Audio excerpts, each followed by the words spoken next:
My boy is 24 years old, and he is married. He got out of college. He met his college sweetheart his freshman year. He said he would never marry young, but he did, and he brought her home.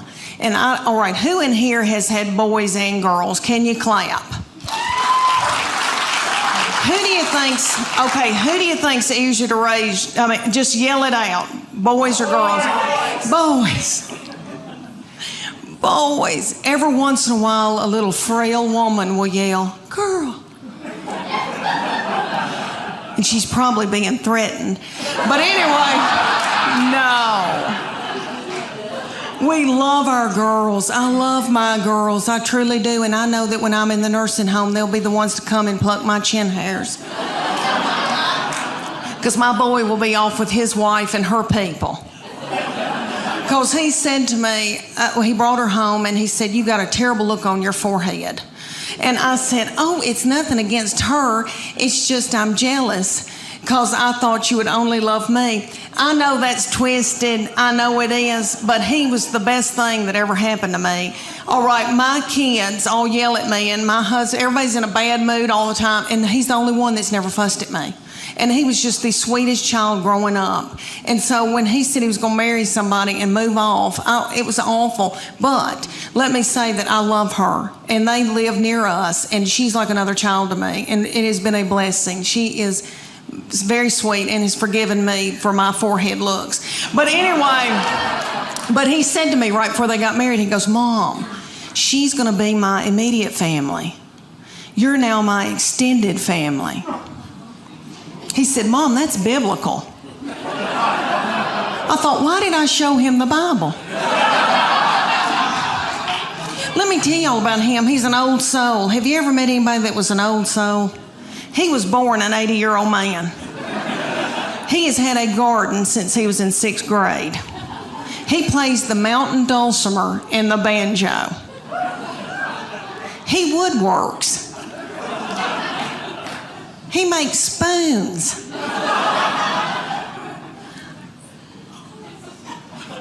He makes spoons. I mean, he is so yummy. All right, his favorite music is gospel bluegrass. His favorite, okay. Ding-a-ding-a-ding. All right. His favorite artist was Dr. Ralph Stanley. Dr. Ralph, look at you. Look at you. Knowing who Dr. Ralph Stanley is. Okay, for those of you who don't, he was on the Oh Brother Where Art Thou. That is probably the most famous thing he did. But he was the godfather of Mountain Soul. He ended up dying at like 92. He had a little cowboy hat propped on his head. Yummy. Okay, he would come through Knoxville, and I would take my son to see Dr. Ralph when my son couldn't drive. They propped little Dr. Ralph up on stage because he was so old. I almost threw my panties at him because that's what you do to Tom Jones. And I love him. But anyway, I was standing there listening to Dr. Ralph Stanley singing gospel bluegrass, and I think to myself, how many teenage boys are listening to this? What are teenage boys listening to? Rihanna, Walk a Flock of Flame, some of that nasty goings on. I thought, wouldn't it be funny if I had to yell at my boy, "Turn that gospel bluegrass down. You're out of control." If I hear "I Saw the Light" one more time. My second baby is my oldest daughter, who's about to graduate from the University of Tennessee. She's 22. And let me tell y'all, I know every crow thinks theirs is the blackest, but let me say that she is a beauty. And she is smart, and she's done very well in school, and she's in a sorority and done well with her sorority, and she's athletic, and she's mean. And we're scared to death of her. We walk on eggshells around her. She's not mean to other people or in public. She holds it in so that she can come home and like spew it out onto me. That's okay. That's God's way. But this is what I think happens. When she was a junior, her summer between her junior and senior year, I think that God allows this to happen. And you little girls, that your babies aren't this old, just listen to me. All right, one day they'll just turn on you. And you'll think, who in the world is this? Who's coming down the steps in the morning? We don't know who this is.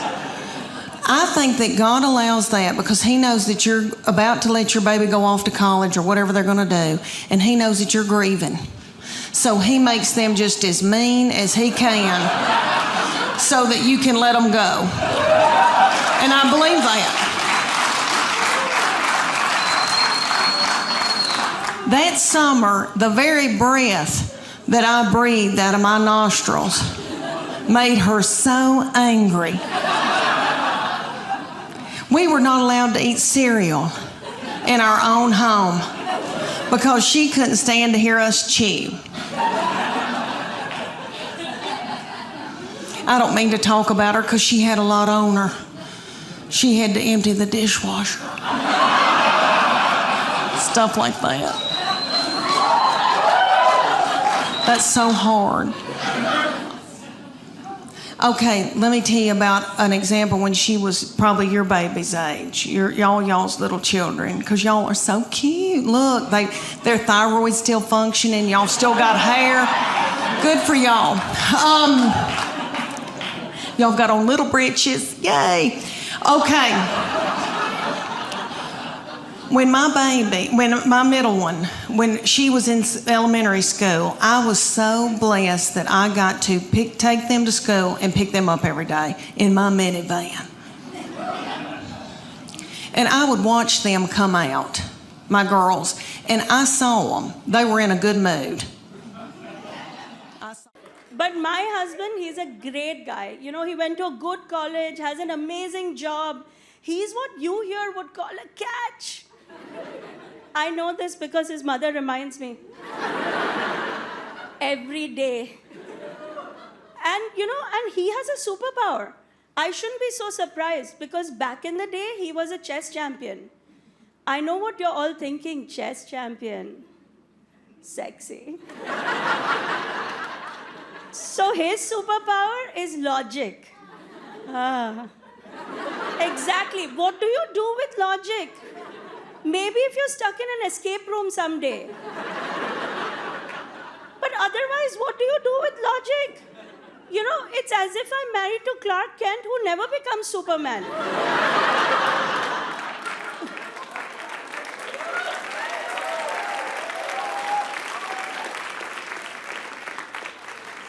Like if a big bookshelf falls on my head, do I really need him explaining to me that I put too much stuff in it?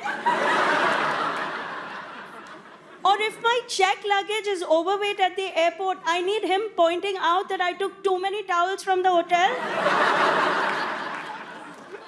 Nobody needs logic. And when I first started doing this joke, he didn't like it. He's like, I don't like this joke. I said, but why? You are my Superman. He goes, how can I be Superman? They took out all the phone booths. Where will I change into the costumes? By the way, what do you call an escape room in India?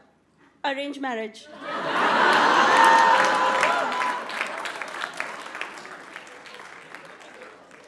So my oldest is my daughter. She's a freshman this year at Stanford University. Thank you. So when she got in, immediately I called my mother-in-law. To flex. Like, wouldn't you do that? Wouldn't you brag about this? And you know what she said to me, my mother-in-law? She said to me, how good can the college be if it's taking so many girls? You see, she is what you here would call a cunt.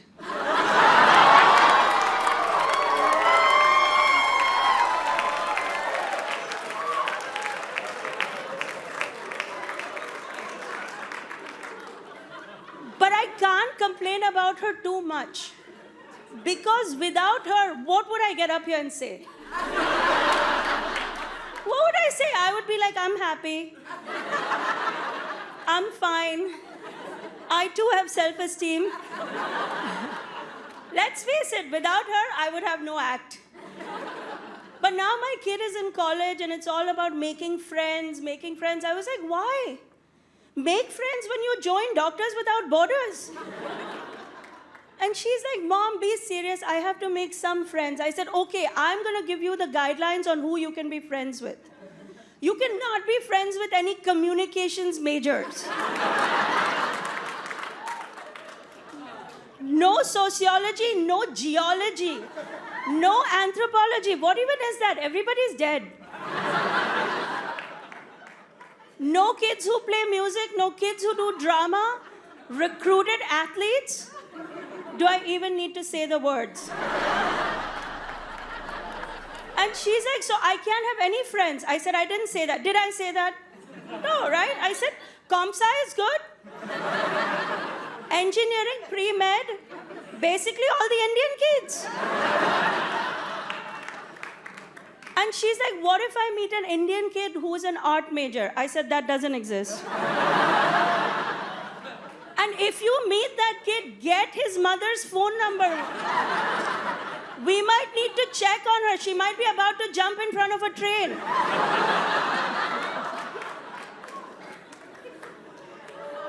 So are we all familiar with the acronym STEM in education? We all know what it stands for? What does it stand for? Science, technology, engineering, math. So have you heard about the controversy surrounding this acronym? They want to add art to it. Because the artists are feeling excluded. And they want to make it STEAM. What are they trying to do to us? Do they realize that if you add art to STEM, there will be no STEAM? Do they think that the guy who invented the steam engine ran a puppet show on the side?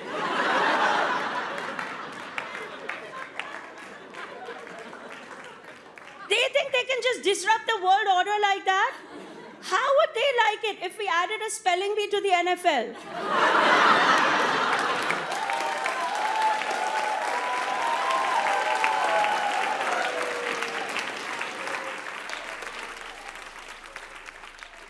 But let me tell you about my 16-year-old son, so handsome. I can show you a photo afterwards if you want. My 16-year-old son recently started walking to school with a girl. So I follow them. And my husband's been so impressed with me. He's like, our son is walking to school with a white blonde girl. And you don't have a problem with that. I told him there's nothing to worry about. It's not like she's going to get into a good college.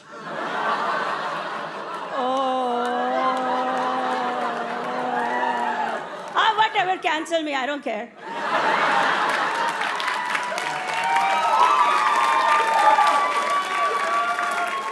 Besides, the blondes don't even get that joke.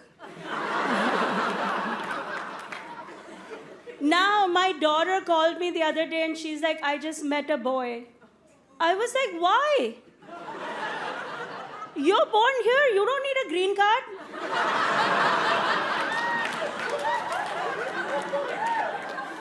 She's like, Mom, he's really nice. Nice? Who needs nice? We need rich. And she's like, Mom, hear me out. He's an engineering major. I said, okay, I'm listening. He's from Connecticut. Fine, go on. His mom is the head of development at HBO. I said, he's got potential.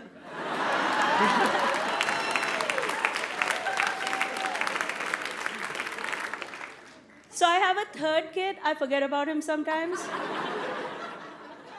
I don't know what to say about him. I don't really know him. I mean, the nanny says he's perfect. But in our house, we don't use the word nanny. We call her auntie. Because this way she can sit in for us at parent-teacher conferences, at doctor appointments, at college graduations. But speaking of college, I have to tell you, I have uncovered the world's biggest scam. Did you guys know that in this country, the parents don't get to decide what the kid's gonna study? You all knew this?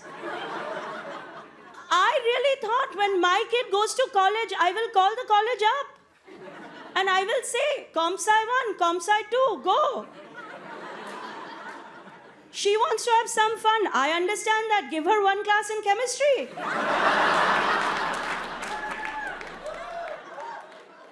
It does not work that way. They're so rude, they'd hang up on me. So I had to call my kid and ask her. I was like, what are you enrolled in? What are you studying? Are you guys ready for this? Ceramics. $80,000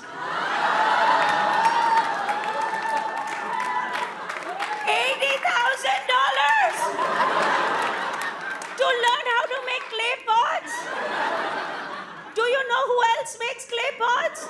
Villagers in India. Because they have nothing else to do. My kid is in Palo Alto, the epicenter of technology, making clay pots. Why am I being punished, Ganesh? Do you know how bad something has to be when the nice white guy in the audience is like, oh no?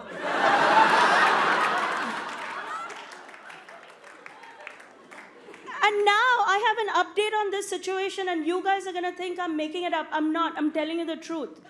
I just found out that she's required to take a class in wellness.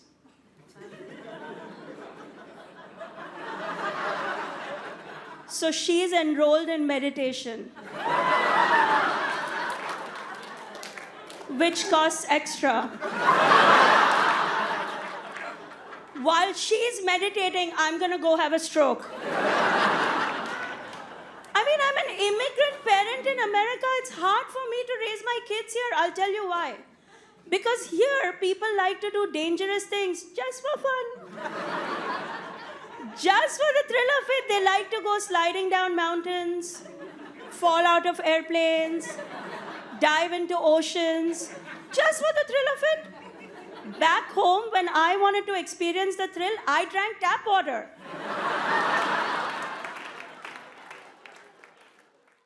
You know, I met my husband and I fell in love with him.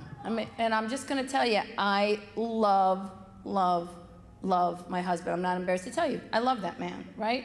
And I only tell you that because the shit I'm about to say. Just because you love someone doesn't mean you don't see them exactly who they are. Because on paper, if you set us up, we're a perfect match. I told you, I'm 100% Sicilian. He's first generation Italian boy from Brooklyn, right? We should be perfect, but we're not. Because you wanna know why? He is the nicest guy on the planet. He has the hope of a 14-year-old girl. Right? He believes everything is possible. And it is my job as a good wife to crush that spirit. You are never gonna be a 47-year-old American Idol contestant. Get that shit right out of your head. Ridiculous. On paper, we're a perfect match. Real life, not so much. Didn't matter when we were dating that he's messy and I'm clean. Crazy clean, admittedly. I have a problem, I'm OCD. I watch hoarders and clean during commercials. Because I'm afraid a dead goat's gonna fall through the television under 22 years worth of newspapers, and I will just burn the house down. That's what I will do. That's a very Italian thing to be clean. My grandmother was crazy clean. Wake up in the middle of the night to go to the bathroom, come back, your bed would be made. She'd be at you. You messy. You and the caca, so messy. Disgrazia, so mess. It's 2:30 in the morning, woman. I know, you hungry? Yeah, I could eat, whatever. We're just different in real life. It didn't matter when we were dating. It didn't matter that I have a master's degree and he has a GED. Not just a GED, he's got 2 because he sent away for an extra copy. Because it's a double major. It only matters now because we have our kid. Our son is 4 years old, right? I want to send him to preschool. My husband goes, what do you want to do that for? For that, right there. How about that?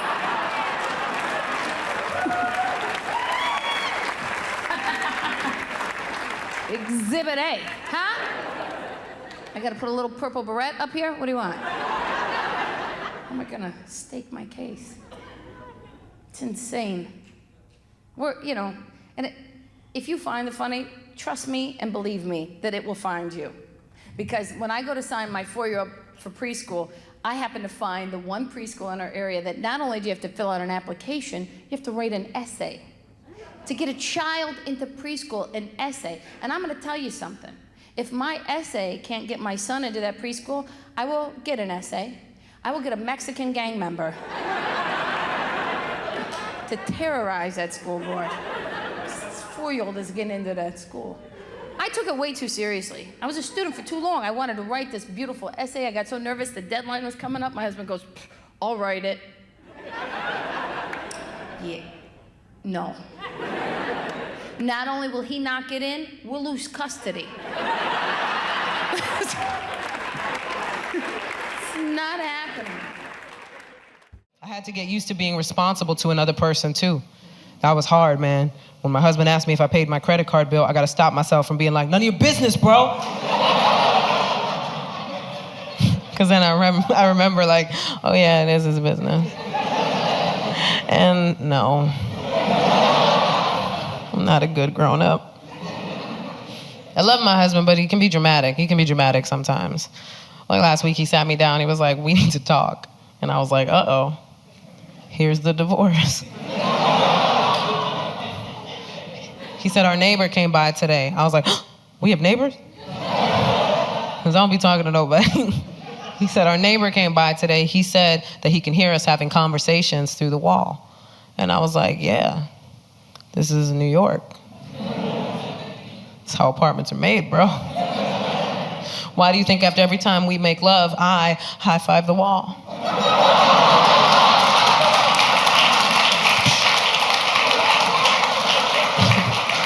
I gotta let him know.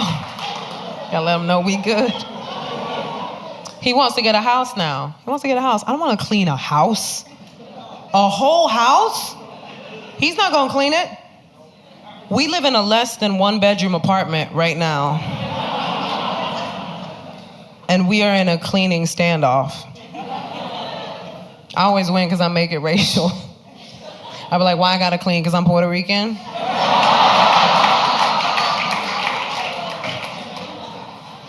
I told him we can't get a house, not unless we get a maid, and I can't do that. I can't get a maid. Imagine that, I open the doors, one of my aunts standing right there. I'll be like, damn, Thea, you would have done this for free. Now I gotta pay you. I know how much cleaning a house, I know how much work that is. I grew up in a house. My mom made us clean it every weekend, both days. That's right, because the weekdays were for school. So the weekend was for our fun time, which apparently was cleaning. And we would get up, man, and she would try to trick us, man. She would play salsa music all loud like we were having a party. You go downstairs, the only party guests are Windex and some paper towels. She's like, welcome to the party. You're not gonna trick us, Mom. We know this ain't fun. But now every time I hear salsa music, I start sweeping and washing dishes. Like Pavlov's Puerto Rican. I'm like, all right, I gotta, must clean. Must clean. My husband wants that traditional life. He likes that. He likes when I do stuff for him. Like, he likes when I cook for him. I made my husband a hood delicacy not too long ago. Hood delicacy, that's rice with an egg on top.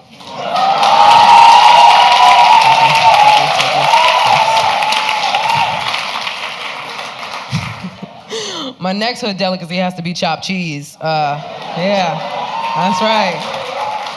But I'm gonna use vegan cheese. He don't need to know. Because all my food shopping is bougie now.